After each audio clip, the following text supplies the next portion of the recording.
Jelgavas pils. Vieta, kur sākas katra Latvijas Lauksaimniecības universitātes studenta pirmie soļi jaunā un lielā pasaulē.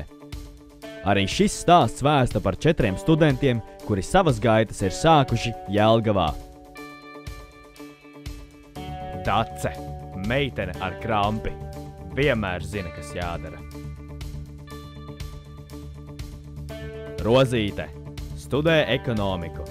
Matemātika īpaši labi padodās atlaižu laikā. Hercis – cilvēks sports. Viņam nekad netrūkst iemesls pievilkties. Roberts – vairāk par sarkano diplomu viņš gaida savu īsto un vienīgo.